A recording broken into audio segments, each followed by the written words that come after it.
Boa noite a todos. O tema de hoje da nossa live é dislexia e descalculia na perspectiva da neuropsicopedagogia. Já tínhamos iniciado, né? Mas por questão da minha voz, eu acho que é o Instagram. Não sei se melhorou, espero que sim para vocês, né? Para que consiga todo mundo ouvir bem. Boa noite. Deixa eu tentar adicionar a Thaís. Convidar. Vou colocar outro fone. São coisas que costumam acontecer, né? Eu espero. Vou tentar trocar de novo o fone. Para ver se minha voz ficou melhor. Thaís, a gente está te vendo ao contrário. Não sei por quê. O meu, quando vira uma bagunça aqui do outro lado. Pronto. Vê se você está conseguindo me ouvir melhor. Não, né? Para mim, não, para mim tá ok, assim. O Instagram é assim então, mesmo. Vamos tentar. É bom que quem vai falar mais é você, então o meu não vai prejudicar tanto. Bem, eu vou apresentar um pouquinho rapidinho, né? Quem ainda não conhece Materiais Pedagógicos TEA, né? Surgiu após uma oficina na Universidade Federal de Juiz de Fora. Temos mais de 132 grupos no WhatsApp, então quem quiser, né, compartilhamento de materiais, de experiências, de conteúdo, de acolhimento, tanto para pais e profissionais, tem um link na bio aí do Instagram que dá acesso também tudo de forma gratuita. A Thaís é uma querida, a gente já fez lives aqui também. E eu fico muito feliz, Thaís, de ser você numa situação dessa. Se fosse outra pessoa, eu acho que eu ficaria mais nervosa, né? Pelo pé, com dor um pouco e com essa voz de pato.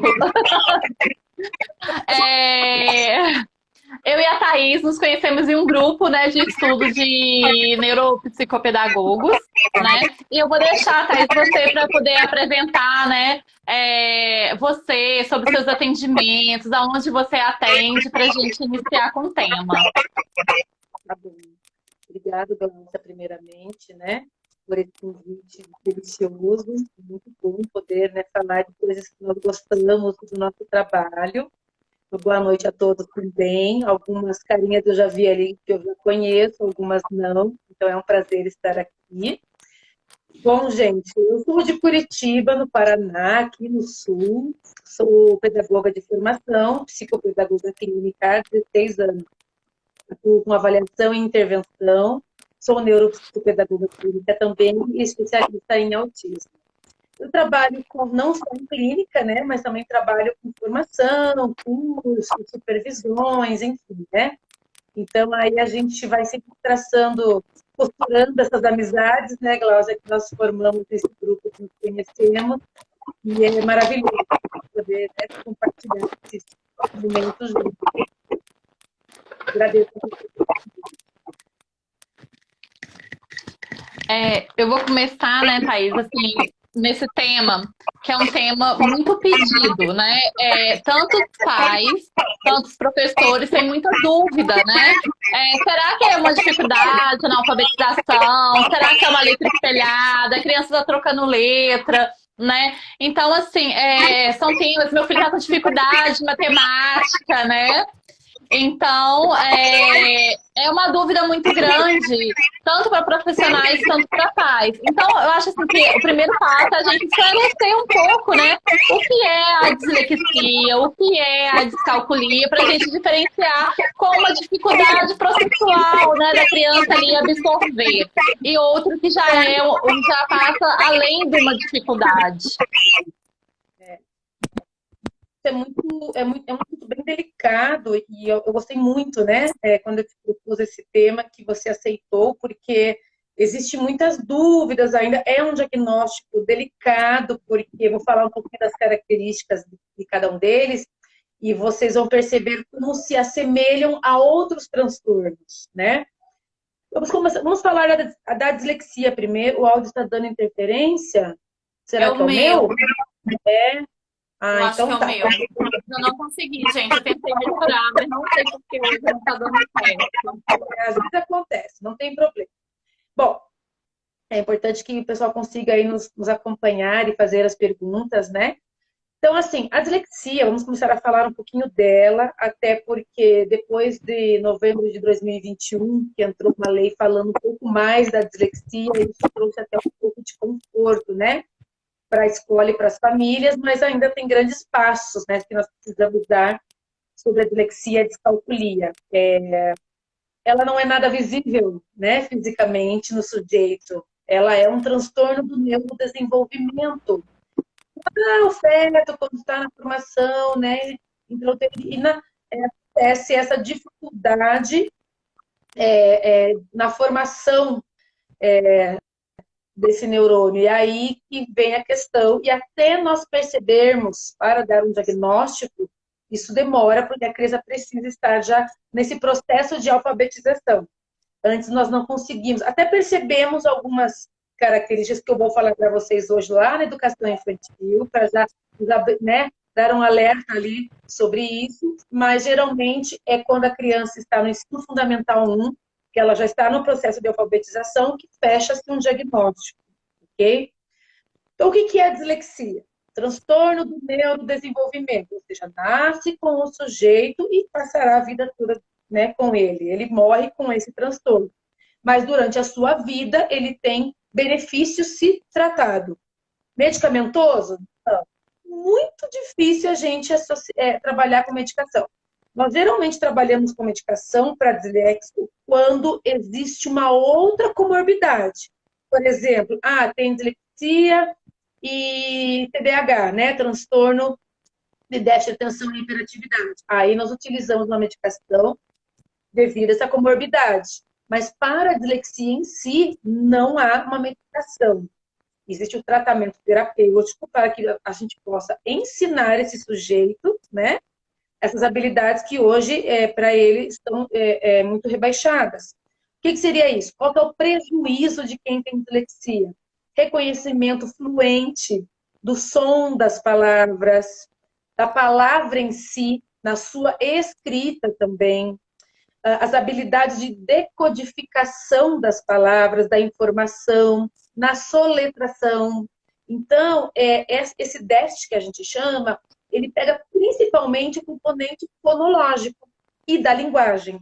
Então, a dislexia, ela remete ao quê? A uma dificuldade elevada na linguagem, escrita e leitura. E aí, é claro que existem tipos, né? E graus. Então, assim, nós temos o leve, o moderado e o grave. Então, tem pessoas que têm atrexia, mas ela consegue ter manejos, ela tem algumas trocas que permanecem durante a sua vida, mas ela consegue se fazer entender ali na sua escrita, na sua leitura. Moderado, isso intensifica um pouquinho mais, e o severo, quando a pessoa realmente tem uma dificuldade muito grande nesse processo de leitura e escrita. Partindo desse princípio também, existem 3 tipos de dislexia: a auditiva, a visual e a mista. Então, vamos entender. Falando um pouquinho de cérebro, já que nós estamos com uma perspectiva da neuropsicopedagogia, né, que é o nosso tema, vamos trazer um pouquinho da neuropsicopedagogia nesse transtorno, né? Quando se fala em neuropsicopedagogia, até para quem não conhece, né, nós temos como base nesse processo neurociência e aprendizagem. Então, é como que essa aprendizagem acontece com esse indivíduo. Então, nós precisamos entender as questões cerebrais que atingem esse transtorno. Nós precisamos entender como que essa aprendizagem se processa nesse sistema nervoso central. Então, a neuropsicopedagogia tem essa vertente para, então, ajudar esse sujeito, né? Então, nós temos... É interessante porque as pesquisas mostram todas as neuroimagens, para quem tem a dislexia, ela mostra o prejuízo no lado esquerdo. É sempre no lado esquerdo. Olha que interessante, né? Só que ele não atinge só a área temporal, né? Que é a nossa área aqui fonológica. Ela atinge parietal, então, assim, frontal, que é a articulação dos fonemas, Parietal é a análise da palavra, entender aquela palavra.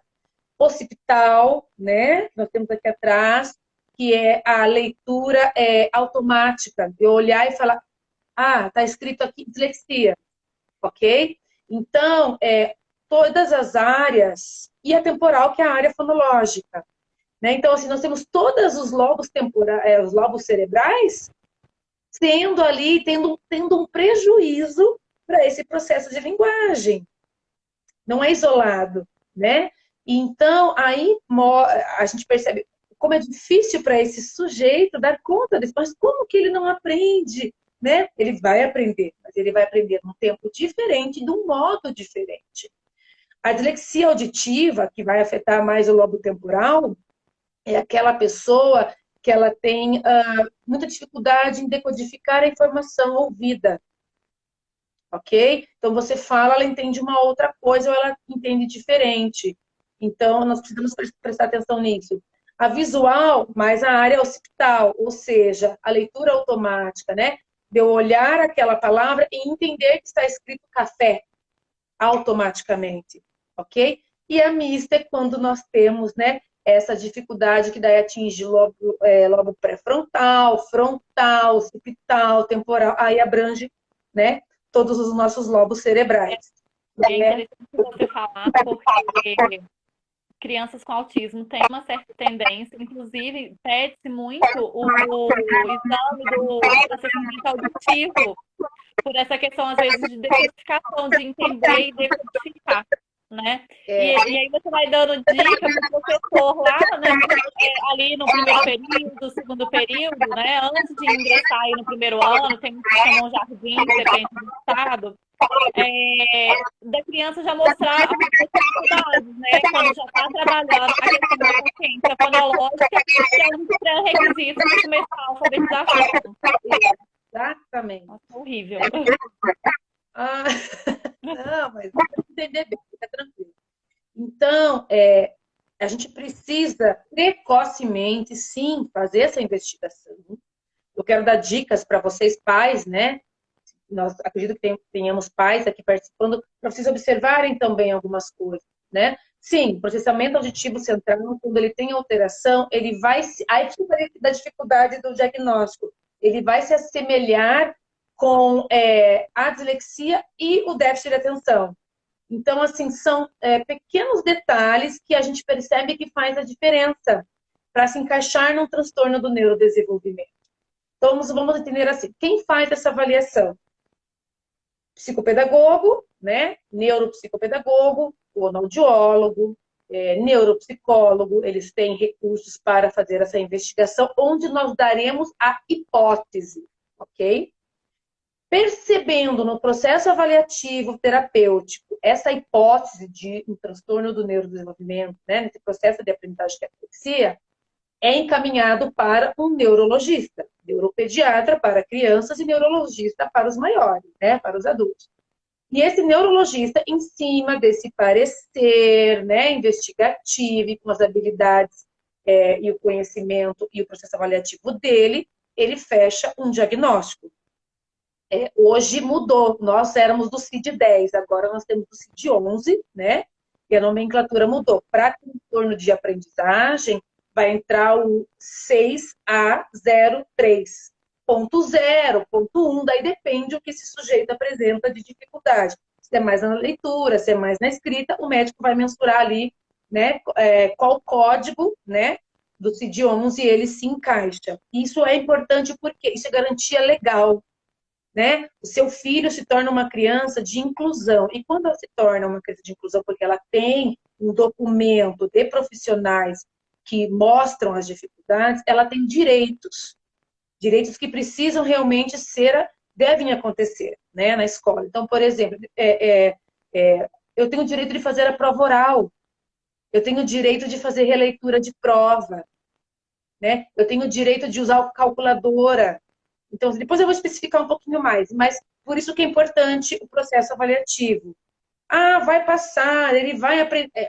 Eu particularmente, você não gosta da frase, ele vai aprender no tempo dele, vai dar aquele start. Eu falo, não, gente, se nessa idade Nós temos ali os marcos do desenvolvimento. O que se espera de cada criança no estágio cognitivo dela. Piaget nos ensina sobre isso. E ela não está mostrando tais características. Opa, vamos investigar, vamos dar uma olhada realmente. Pode ser uma criança que tem um tempo, né, de aprendizagem um pouco mais lento, mas vamos ver se é só isso mesmo. Não é, eu vou falar uma palavra assim, uma gíria, né? Não é achar cabelo em ovo, mas é investigar para que você, pai, você profissional, né, professor, fique tranquilo e fala, puxa, eu tenho que seguir por esse caminho para auxiliá-lo. Ele tem direito a isso, E é né? interessante quando você fala isso, porque a criança, ela tem o tempo dela, mas não é todo o tempo da vida, né? E muitas intervenções precoces vai auxiliar essa criança, né? Desde a questão do direito, para ela ter um suporte, um apoio na questão escolar, né? Como o diagnóstico, ele tem que dizer assim, olha, seu filho, né, ou o seu aluno, ele está com essa dificuldade, mas ele precisa desse apoio para ele desenvolver. Além das questões, né, da neuroplasticidade cerebral, a gente tem que tentar aproveitar o máximo possível. Então, tem algo diferente? Entendeu aquele estalo? Entendeu aquele alerta? Procura. É melhor a gente saber, né, de falar, tá tudo ok, é uma fase de transição, é o tempo dele, do que a gente esperar e essa espera ser demorada demais e aí vai afetando e prejudicando a vida dessa criança. Exatamente, né? O pessoal está comentando ali que está ruim o áudio. É só o da Gláucia, pessoal? Ou o meu está ruim? Dê só para a gente entender aqui, né? Como eu falo muito, é bacana que vocês estejam com um áudio. Eu vou fazer assim, eu só vou perguntar o necessário, básico, para a gente ir conversando e vou evitar, porque o áudio realmente está horrível. Ok, pessoal, qualquer coisa vocês me sinalizam, né?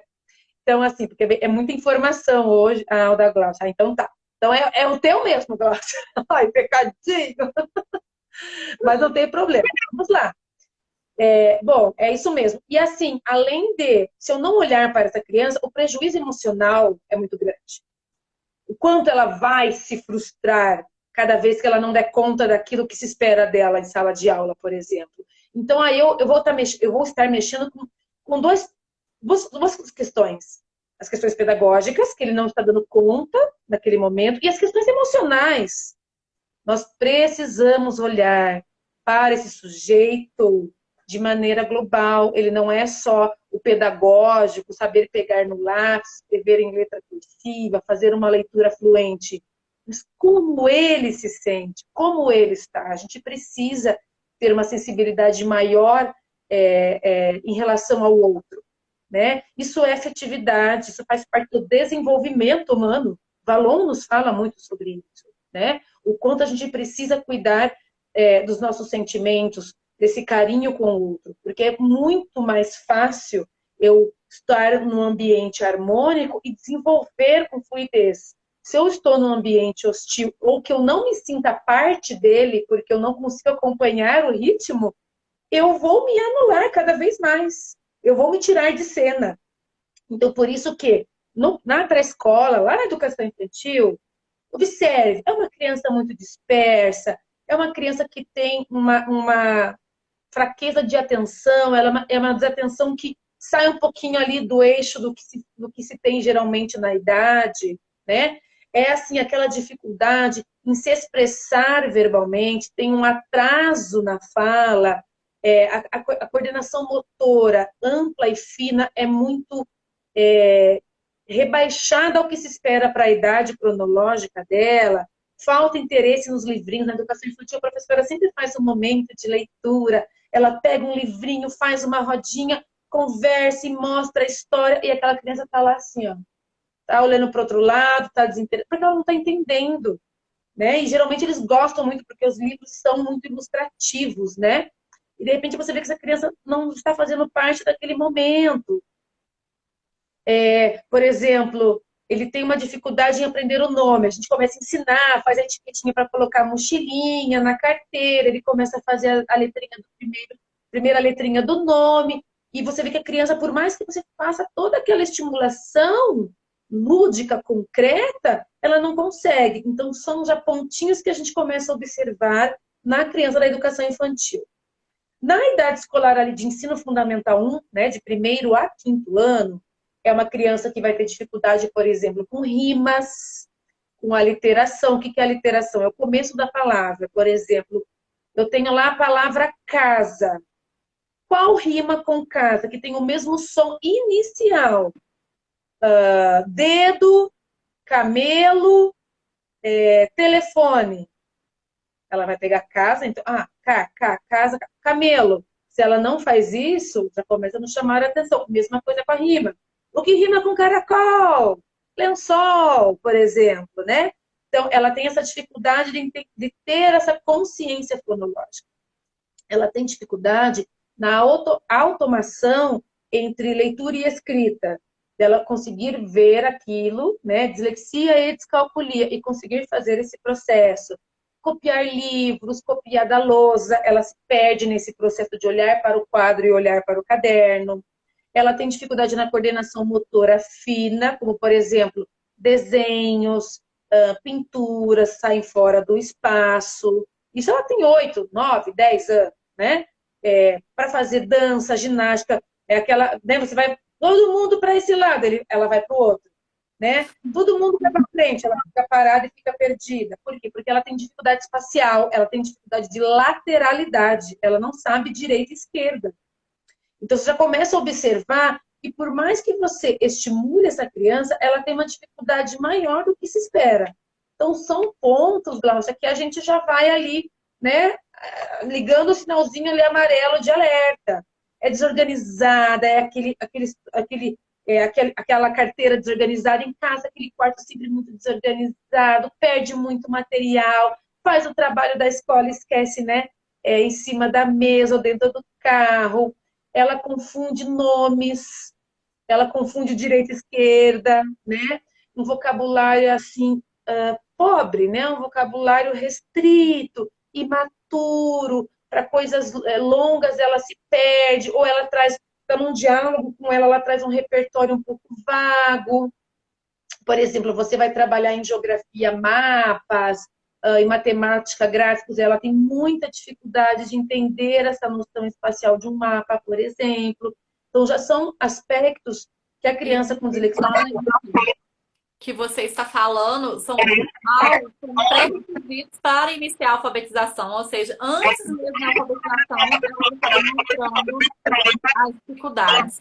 Eu vou fazer só uma pergunta, porque o meu realmente está muito ruim, está muito incomodando também. Teve a Antônia, ela perguntou: o aluno com dislexia tem perca de memória? Perca de memória? Então, é porque ela tem dificuldade nas funções executivas. Funções executivas é a memória. Sim, ela vai ter. Tanto a descalculia quanto a dislexia. Eu vou falar de algumas coisas até semelhantes. Ela tem dificuldade nas funções executivas. O que são funções executivas? Funções que nós executamos para que nosso processo cognitivo aconteça. Então, é um sujeito que vai ter dificuldade na memória de trabalho, que a gente chama de memória operacional. Ou seja, vocês estão ouvindo agora e estão captando a informação que a Thaís aqui está falando. Essa memória de curto prazo. A Thaís falou que eles têm dificuldade nas funções executivas. Você está manipulando essa informação, modificando com as estruturas que você tem de conhecimento, e isso vai se tornar uma aprendizagem. Ou seja, vai se tornar depois uma memória de longo prazo. Como a pessoa que tem dislexia tem essa dificuldade de decodificar a informação ouvida, e tem muitas vezes, quando é a mista, a dificuldade nessa, né, leitura automática, essa função executiva, que é a memória operacional, ela fica negligente. Não é que ela não tenha memória, ela tem, todos nós temos, né? Mas ela é mais imatura. Tanto que no processo terapêutico, quando nós trabalhamos em consultório, nós temos que trabalhar essa função da memória. Você vai trabalhar, por exemplo, um jogo da memória de palavras. Você vai trabalhar um jogo de memória de figuras. Porque ela vai precisar ter toda essa percepção espacial, o rastreio visomotor, que é uma das funções também, e ela tem dificuldade. Um adulto, estacionei meu carro, meu Deus, cadê? Não consigo lembrar onde que eu deixei aqui no estacionamento. Foi para a direita ou para a esquerda, mas qual é a direita? Não sei. Pera, deixa eu ver. Não, eu escrevo. Então essa é a direita. É aquele adulto que você fala assim, nem todos, tá? Claro que tem alguns que têm noção espacial, ok. Eu mesmo tenho paciente assim, mas é muito comum. Vamos lá, entra à direita. Pera, aí leva um delay, né? Leva uns segundos para perceber qual é a direita e qual é a esquerda. E depois ele acerta, porque já é adulto, já está condicionado. Mas ele não consegue rapidamente com uma pessoa que não tem a dislexia, entendeu? Então pode acontecer sim.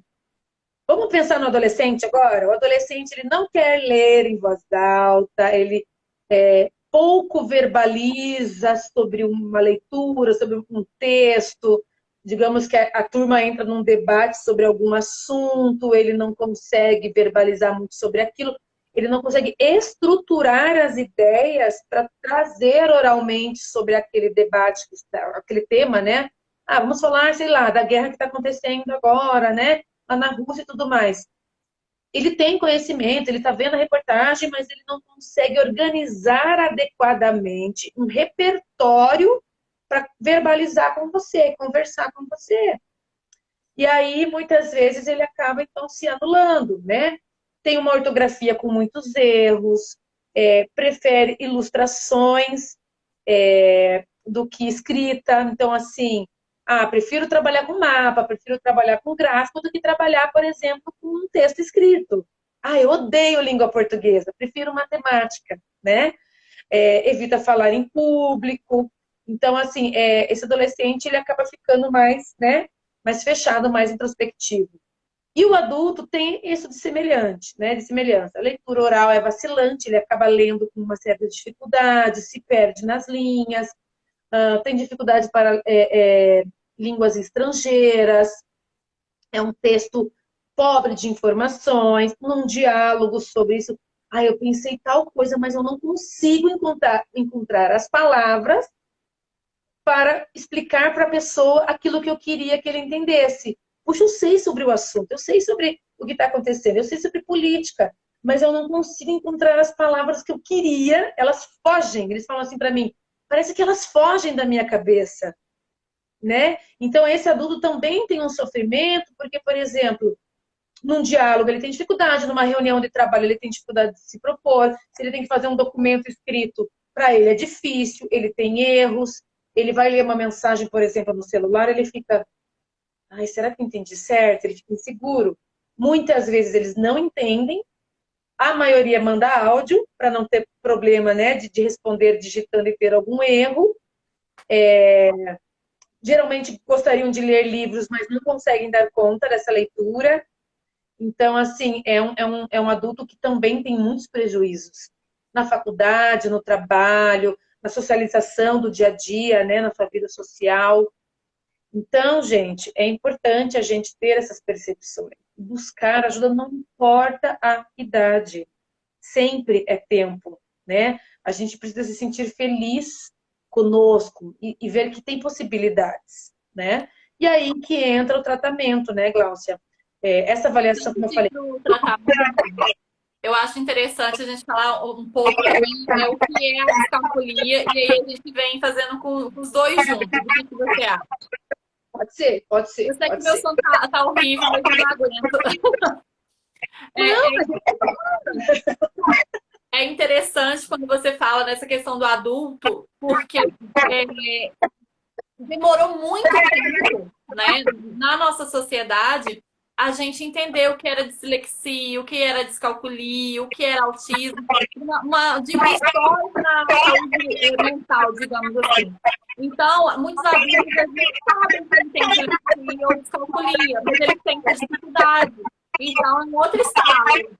Procura, né, ajuda, avalia, porque isso vai te ajudar. Porque às vezes a gente acha que é um adulto introvertido, tímido, mas não é, porque ele está com dificuldade. E aí tem uma pergunta já. Diga, a dislexia, né? Pode ser confundido com TDAH, né? Pode. É muito comum. Deixa eu falar uma coisa bem importante para vocês. Sempre que vocês estiverem investigando a questão da dislexia, os profissionais que estão participando aqui principalmente, é importante você fazer o teste VISC 4, no caso aqui no Brasil, a partir, né, até os seus 16 anos, a partir dos 6, para que você observe se não há rebaixamento cognitivo. Não pode ter rebaixamento intelectual. Quem tem dislexia, ele é uma pessoa inteligente. Ele não tem rebaixamento intelectual. Então, muitas vezes, a gente precisa pedir. Então, se você é, por exemplo, psicopedagogo, peça, apenas psicólogos que atuam nessa testagem, peça esse teste para você observar como está os aspectos intelectuais desse sujeito. Porque se der rebaixamento, não vai fechar a dislexia. A não ser que existam outras comorbidades junto, né? Mas tanto que os neurologistas, quando eu mando para eles para fechamento diagnóstico, eles falam, tá aí, você fez o VISC? Né? Eu não, no caso, eu tenho que mandar fora, né? Mandar porque eu não sou psicóloga. Nós precisamos entender se tem rebaixamento intelectual, né? Então, a gente é um diagnóstico muito delicado. Aí, respondendo já a pergunta, o TDAH é muito semelhante, é disperso, tem negligência na escrita, tem uma inteligência normal, é desorganizado, tem dificuldade espacial, de motricidade fina. Então, sim, é semelhante, mas quem tem dislexia tem uma troca na leitura, na escrita, na compreensão da informação muito mais alta, muito mais elevada para quem tem o TDAH. O TDAH, ele apenas não consegue ter a atenção, nivelar nível ali de ansiedade para prestar atenção em algo. Mas ele não tem essa dificuldade destacada na linguagem. Então, a gente fala que se confunde nesses comportamentos, mas não nas dificuldades específicas pedagógicas, tá? Então, sempre lembrem dessa questão da inteligência. E aí, já fazendo, então, a ponte, Glaucia, com a descalculia, ele é um transtorno de aprendizagem, assim como a dislexia, mas ele tanto que ele entra no mesmo código do CID-11, e daí tem especificado. É comum quem tem dislexia ter a descalculia e vice-versa. É regra? Não. Pode ter, né? É comum, mas não é sempre. Eu tenho pacientes que só têm, descalculia, e eu tenho pacientes que só têm dislexia. Um e outro, entendeu? Descalculia. Tem dislexia? Não. Tem dislexia, tem descalculia? Não. Entendeu? Eles vão mal muitas vezes na matemática porque tem dificuldade interpretativa. Entendeu? De entender o enunciado, de entender a problematização. Quem tem dislexia. A descalculia, o que acontece? É um transtorno específico em que ele tem essa dificuldade na questão numérica, em quantificação, em sequenciamento, na compreensão dos sinais matemáticos, por exemplo, adição e subtração, multiplicação, divisão, né? Ele se perde, tem dificuldade com calendário, com hora, entende? Tem dificuldade muitas vezes espacial e atrasa-se nos compromissos. Me perdi, saiu da rotina. Eu sempre faço a mesma rotina e hoje teve um compromisso diferente. Eu passei isso com uma paciente minha, ela tem descalculia, e ela sempre vai para o cursinho dela e depois ela ia para a minha sessão. E naquele dia ela não foi, ela tinha um outro compromisso. De repente eu falei, oi, cadê você dela? Thaís do céu, eu não fui para o cursinho, eu esqueci de você. Né? Porque ela assim, saiu da minha rotina, como eu me perdi. Porque ela está acostumada sempre com aquela rotina. E quando saiu fora, ela se perdeu. Ela não deu conta, né? A descalculia vai pegar occipital, parietal também, né? Então, as áreas cerebrais ali também acontecem, né? Então, assim, entendo que uma pessoa que vai ter dificuldade em posição dos números, tá 63, ela lê 36, ela inverte. Uma pessoa que tem dificuldade, por exemplo, uma criança pequena, tem dificuldade para se organizar numa brincadeira, ela, por exemplo, você faz assim, vamos lá, número 3 significa, vamos lá, vamos associar que eu tenho 3 canetas. E esse é o número 3. ela não consegue fazer essa associação na educação infantil, de quantificação. Por mais que você faça toda a estimulação para ela, é difícil associar isso. No ensino fundamental 1, né, dos menores, ali de primeiro ano ao quinto, tem dificuldade, por exemplo, assim, 4 mais 2. 6. Ela tem dificuldade, ela fica 5? 10? Ela fica chutando, né? Por exemplo, ela fazia assim, 12 e faz 21. É muito comum, né, acontecer isso, essa inversão. Tem dificuldade em perceber os símbolos matemáticos. Você fala, olha, mas é uma adição, é uma subtração. E ela está fazendo adição e nem percebeu que trocou o sinal.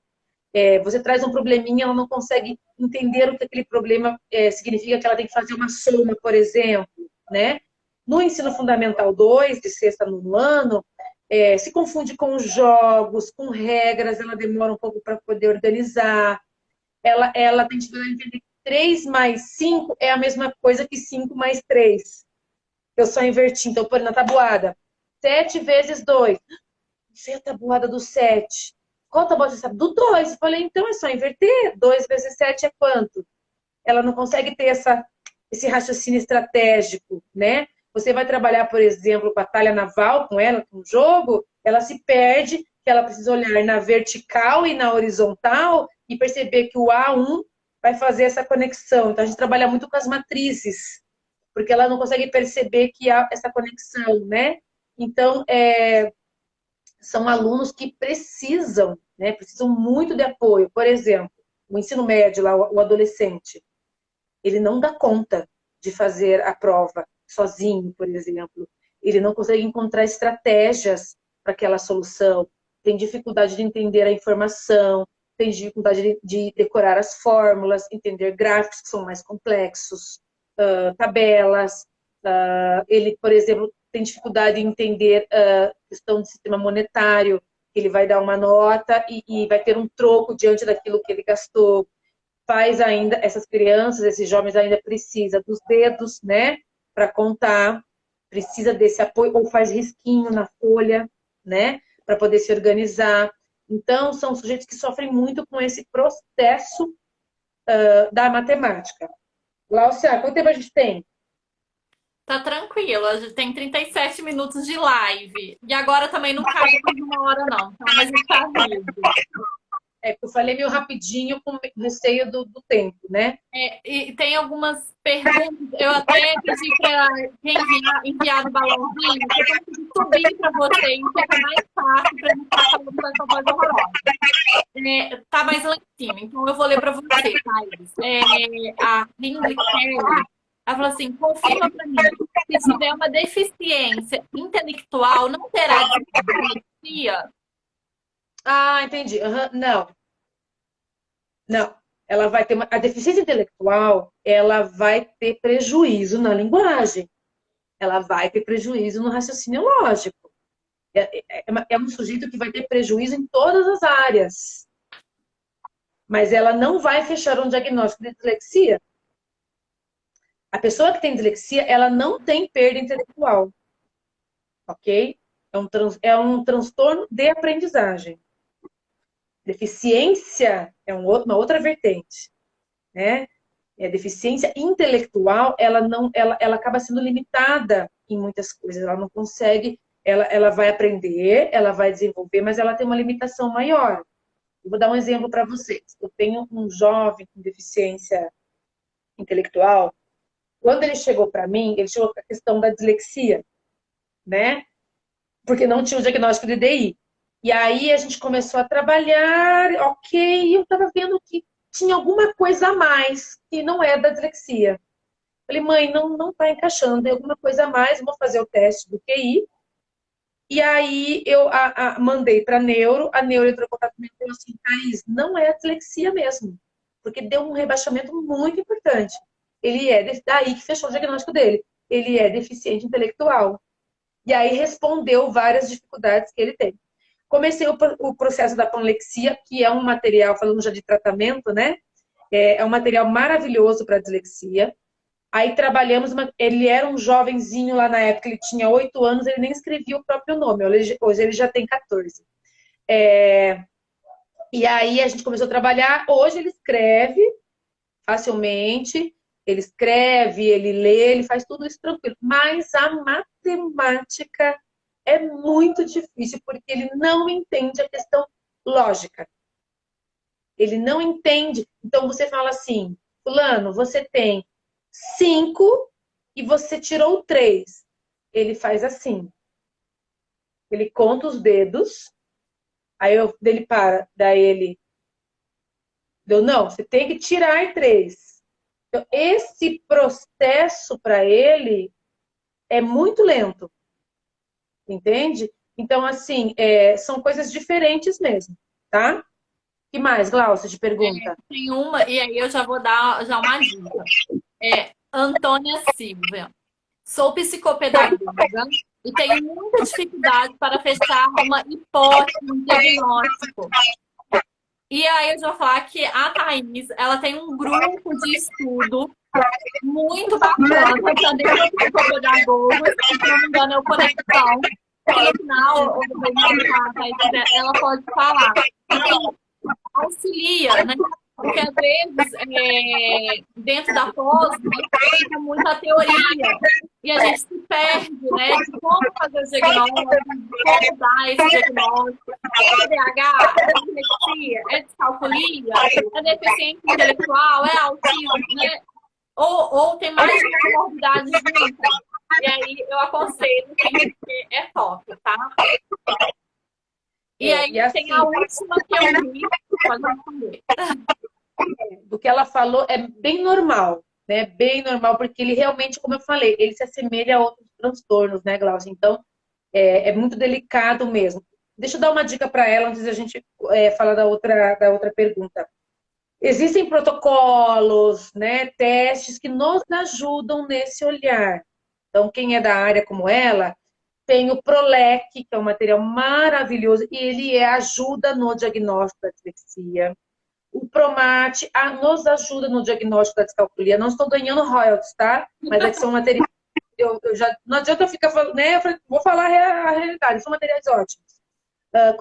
Materiais de compreensão leitora, materiais da panlexia, que é um método, né, que nós temos de fonema-grafema. Existe a Panlexia Plus, tem uma profissional que dá esse curso. Eu não posso dar o curso, porque eu tenho só a capacitação para usar, né, o material como aplicadora. Eu sou aplicadora, mas não sou a formadora, né? Então, antes que me perguntem, não posso dar. Mas tem, né, inclusive, colocarem lá no Instagram, tem lá Panlexia Plus, é bem bacana. Eu adoro a panlexia, porque você vai trabalhar bem o fonema e o grafema com esses sujeitos. São 5 apostilas, cubos fonológicos, enfim, uma série de coisas que nos ajudam muito no tratamento para quem tem dislexia ou dificuldades de leitura e escrita, tá? Então, só para responder um pouquinho para ela encontrar um norte. Qual que é a outra pergunta, Amada? Outra é de uma mãe, Luciane. É difícil o profissional que nos ajuda a diagnosticar. Eu fui imediatamente indicada a usar Ritalina no meu filho e teve etapas puladas na alfabetização. Quantos anos ele tem? Será bom? Vamos ver, ela conta pra gente. A Ritalina, né? O metilfenidato, que é, né? O cloridato de metilfenidato, que é a famosa Ritalina, ele é muito utilizado, a gente sabe disso. Tem a LA, tem a Ritalina mais comum de 4 horas, enfim. Mas, assim, as mães sempre têm muito medo, né? Eu não sou contra a medicação. Eu não vou falar... É uma outra live sobre farmacologia daí, né? Que a gente pode até falar sobre isso mais pra frente.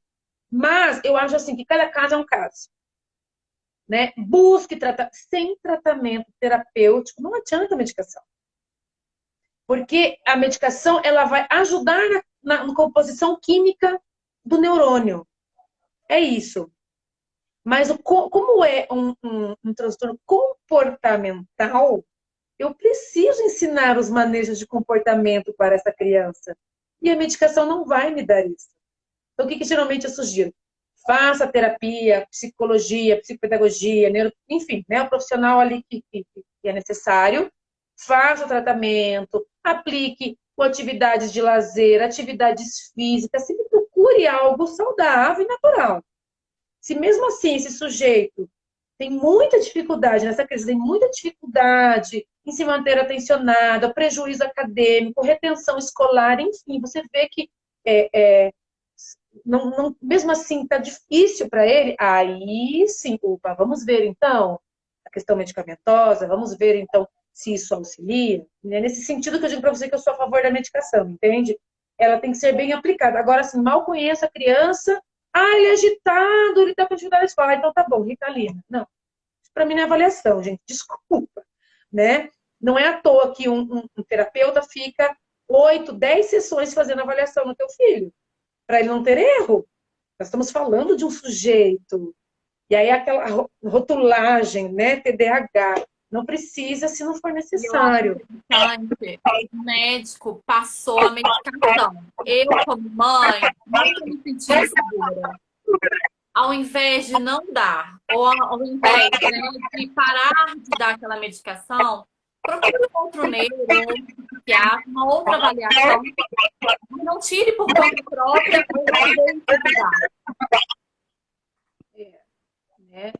É isso mesmo. Então, assim, precisa realmente ter cautela. Sem a terapia é complicado. Então, a gente pode buscar várias estratégias aí, né? Super interessantes, tá? Tem mais alguma pergunta ou posso tocar aí para frente? Sim? Tá. Pode tocar. Ok. Gente, então assim, vamos falar um pouquinho de tratamento da dislexia e da descalculia, né? Tratamento, eu digo assim, na parte terapêutica, escolar, em casa, ok? Então, o seu filho recebeu o diagnóstico, você já sabe. O que a gente pode fazer? Como eu já falei da questão da avaliação, esse profissional precisa aplicar algumas testagens, precisa ter esse olhar, precisa investigar, e aí sim, após esse parecer conclusivo, escola. Primeira coisa, é conhecer esse aluno, conhecer esse parecer, conversar com a equipe profissional que atende essa criança, fazer adaptações curriculares, fazer o plano educacional individualizado, que é o famoso PEI, né? O que seria pensando em currículo e tudo mais? Puxa, se eu faço um texto, né, gigante lá para minha turma, para ele, eu vou fazer um texto menor, um texto mais simplificado. Ou, como ele tem essa dificuldade, né, de olhar para o quadro, copiar no caderno, porque ele decodifica. Enquanto a outra criança vai ler assim, a leitura torna-se pouco rápida. Ele vai fazer assim, a leitura, L, E, entendeu? O tempo dele de cópia é absurdo. Daí sempre aquela criança que está atrasada, vai perder o recreio porque não terminou, bateu o sinal para ir embora, não terminou. Não adianta, isso só massacra a criança. Entrega o texto impresso. Cola, o teu objetivo naquele momento não é a cópia com ele, é a compreensão. Cola, dê o texto já impresso. Ele vai colar aquele texto no caderno. Então eu gostaria que você agora escrevesse as perguntas, por exemplo.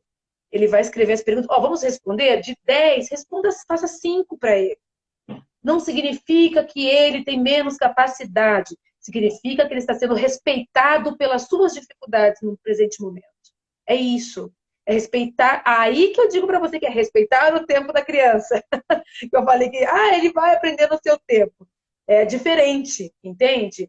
Então, assim, eu contar uma história conhecida, por exemplo, e dialogar com ele. Professor, eu sei dessa história. Aí ele consegue participar da aula.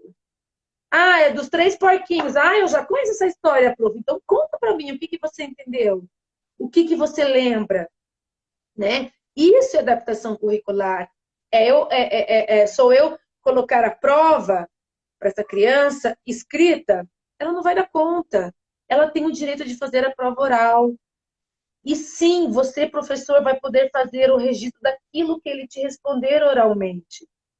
E você vai ensinando essas habilidades de registro e ela, daqui a um tempo, não precisará mais. Eu tinha um jovem, ele já estava no ensino fundamental 2, a prova era feita oral, e daí conforme ele ia respondendo, porque ele tem que ser avaliado pelo conhecimento que ele tem, não pela dificuldade. E aí quando eu coloquei isso para a escola, porque a escola estava bem resistente de fazer oral, eu falei, não, Ele tem que ser avaliado pelo conhecimento do conteúdo que o professor está exigindo ali naquela avaliação, não pela dificuldade da dislexia que mostra para ele. Aí eles escreviam as respostas. Nas provas mais simples, menos questões, a gente fazia a tentativa. Ele falava, Thaís, eu consigo escrever. Eu falei, então peça para a professora. Daí ele mesmo fazia a escrita e com o passar a gente foi colocando nas outras avaliações, chegou um ponto que ele não precisava mais fazer oralmente. Entendam que é um processo, né? Que precisa ser oportunizado para aí o aluno poder se sentir seguro e desenvolver. Essa é a função da escola. Ajudar no desenvolvimento e não ajudar na derrota. Porque a gente, infelizmente, a gente trabalha com um método avaliativo que leva muitos alunos para a derrota, para a desistência. O método avaliativo precisa ser diferente. Não só com uma criança com laudo, né, com diagnóstico. Para todos. Precisa mudar, né? Ainda a educação no Brasil, gente, talvez seja um pouco fora, tem mais uma crítica, não sei, minha, mas assim, a avaliação no Brasil precisa mudar, precisa evoluir, né? Ainda é aquele método burocrático sistematizado, faz muito tempo que a sociedade não caminha mais assim, né? A gente mostra tantas possibilidades para os nossos alunos, a pandemia trouxe tantas possibilidades para os nossos alunos de aprendizagem, de formas de aprendizagem, por que a avaliação também não pode? É Né? interessante, eu gosto muito de uma chave que tem o peixe, o macaco e o elefante, né? E fala assim, agora tá muito ruim. Eu gosto de uma chave que tem o peixe, o macaco e o elefante e manda subir na árvore, né? E nessa crítica sobre avaliação, né? Então, ou seja, o peixe, o elefante não vai conseguir. Então, tá bom, é o macaco, ou a gente não vai estar avaliando, né, a dificuldade e não as habilidades do aluno. Exato. Perfeito, é isso mesmo, né? Então, assim, eu vou trabalhar, por exemplo, treino de atenção auditiva. Vamos lá, vou brincar de repetição. O João foi ao mercado comprar pão. O que eu falei? O João foi ao mercado comprar pão. O João foi ao mercado comprar pão e leite. O João foi ao mercado comprar pão e leite. E assim eu vou aumentando, e eu vou treinando e brincando em sala, em casa, em família, em sala. Vai brincando com a turma. Não expõe essa criança sem necessidade. Agora é a vez do Joãozinho. Quê? Não, né? Faz no coletivo, faz uma coisa mais simples, vai ser gostoso. Trabalhe em repetição de palavras, ajuda na memória operacional, né? Que eu falei para vocês. Resgate, usem imagens, usem sons, proporcionem outros canais de aprendizagem. Nós somos sensoriais. Deixa a criança pegar aquela letrinha do alfabeto móvel, sentir, fazer a construção da palavra, fazer com massinha de modelar e escrever lá. Vamos escrever o nome com a massinha de modelar? Eu vou estar trabalhando todas as minhas áreas cerebrais, vou fazer lá, vou trabalhar a linguagem, vou trabalhar a coordenação motora, entendeu? Vou trabalhar a criatividade. Professora, eu vou fazer com massinha colorida. E aí ele vai construir. Agora, vamos lá, agora eu vou mostrar aqui, sei lá, uma laranja. Vamos escrever laranja com a massinha? Vamos procurar as letrinhas e formar, né? Enfim, a gente precisa proporcionar esse processo concreto para que a gente se organize. Senão, nós aprenderíamos a dirigir só assistindo aula. Não teríamos atividade prática, aula prática para poder tirar carteira de habilitação. Porque eu preciso da prática para aprender. E por que na linguagem não? Por que na linguagem eu preciso só ficar ouvindo ali a professora e escrevendo no caderno? Por que eu não posso manipular os objetos para aprender o processo de linguagem? Entendem? Nós precisamos disso. A criança com descalculia, eu vou usar ábaco, eu vou usar tampinha, né? Eu vou usar calculadora, eu vou usar régua na hora da minha prova, porque eu tenho esse direito. Porque ele... mas daí ele não vai estar sendo avaliado. Está, porque para ele é difícil organizar na calculadora a numeração que ele precisa fazer. E até se na tua avaliação você está avaliando uma outra questão, a calculadora não vai interferir, né? Então, assim, eu vou trabalhar com sequenciamento, eu vou trabalhar com classificação, né? Eu vou trabalhar com coleções, aí eu vou ter mais, né, oportunidades. Desculpa, eu falo muito. Isole estímulos. Então, você vai trabalhar, eu quero trabalhar a leitura com esse meu aluno, porque eu quero desenvolver esse processo nele que hoje é difícil. Faça uma placa de papelão, de um papel um pouquinho mais duro, um papel cartão, faça vazado o tamanho de palavras e o tamanho assim mais compridinho para frases. Você coloca sobre o livro, sobre o texto que você isola o restante dos distratores que tem e ela vai conseguindo fazer a leitura. Faça banco de palavras, manda para casa, pede para ler, depois traz de volta, pergunta para ela sobre as palavras que ela leu, quais ela lembra, trabalha a memória operacional, né? Bata palmas para ela entender. Por exemplo, uma coisa bem legal, eu vou contar uma história oral e toda vez que eu falar a palavra lobo, vocês precisam bater uma palma. A questão atencional da criança é maravilhosa nesse momento, porque ele não tem essa percepção temporal. Era uma vez uma floresta que tinha um lobo, né? E ele andou pela floresta, comeu morangos e encontrou mais lobos. Entende? Então, ela está totalmente atencionada em você. E aí, essa linguagem se torna expressiva para ela. Essa linguagem se torna algo concreto e não abstrato como ela vê.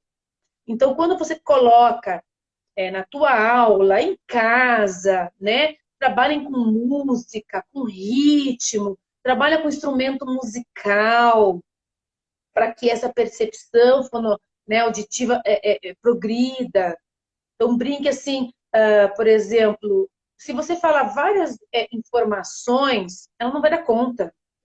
Ele é desatento. Não, ele não deu conta da quantidade de linguagem que você usou, de palavras que você usou. Filho, vai lá na prateleira da cozinha e pega um prato.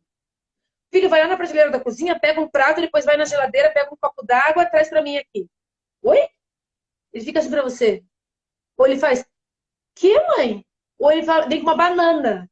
Não, mas eu não pedi isso. Não era, vai na cozinha? Lá, era, filho, mas não foi isso que eu pedi. Fragmente informações, né? Dê por partes, deixa ele ouvir, deixa ele decodificar essa informação. E isso na escola também. Pense, 35 alunos, professora ali cheia de conteúdo, e ela dando aula de costa, né, para esse aluno. Ele não vai dar conta. Ele tem que sentar na frente, nas filas centrais, olhar esse professor, olhar essa articulação. Eu brinco que eu sou muito caricata, porque eu dei aula há muitos anos. E eu preciso me expressar sobre aquilo que eu quero que eles aprendam, né? Então, se eu não vejo, porque eu estou de costas ensinando, para ele que tem dificuldades de entender a linguagem oral, ele não vai dar conta, né? E aí, que eu passei com o Fred. O professor tem mania de mostrar o quadro fazer 23 partes. E o Fred falava assim, mãe, a professora, ela é muito bagunceira. Ela mistura tudo. Porque para ele as letras se misturam. Então, para ele, era a professora organizada, porque precisa ter um plano só. Exatamente, né? Então, assim, coloque modelos, né? Fragmente as atividades, façam provas mais diretas, mais objetivas. A alternativa para ele é mais fácil. Se você precisa desse processo da resposta descritiva, faça a mesma pergunta, é o mesmo conteúdo da turma. Inclusão não é segregação. São coisas assim bem que a gente precisa prestar atenção. Eu vou dar o conteúdo de primeiro ano, ele está no quinto. Vai que não. Isso não é inclusão. Né? Então, assim, vou trabalhar aquele conteúdo da turma, mas para ele, vou fazer uma linguagem mais simples. Se eu colocar muitas informações naquela folha da prova, eu quero economizar e dar uma folha só, ele não vai dar conta, ele vai fazer isso que o teu filho falou. Ele vai se desorganizar. Não consigo entender isso daqui. né? Use mais folhas, faça uma letra maior, mais fácil para ele entender. Delimite o espaço que você quer que ele faça a operação matemática. E a dislexia, ele tem muita dificuldade para fazer as operações. Só colocam umas operações e ele fala, tá, mas essa é dessa, daí eles conectam aqui, ligam aqui, eles se desorganizam totalmente. Então, poxa, faça um quadrante ali para ele poder responder as operações, né, a expressão numérica, ou faça num papel quadriculado, se você achar interessante, não há problema nenhum. Dê linhas para essa criança, ela se desorganiza se ela não tem linhas e margens, né, ela não dá conta disso. Então, são coisas que não são difíceis, né? É você adaptar ali as necessidades dela. Como eu falei, depois você vai cada vez avançando mais. Como eu estava falando para você, na lei, né, de novembro, é a lei 14.000, eu tenho ela aqui, quer ver? 14.254. Então, entrou na questão da inclusão, a dislexia e o transtorno de déficit de atenção e hiperatividade, como e qualquer outro transtorno de aprendizagem, que entra a descalculia, ok?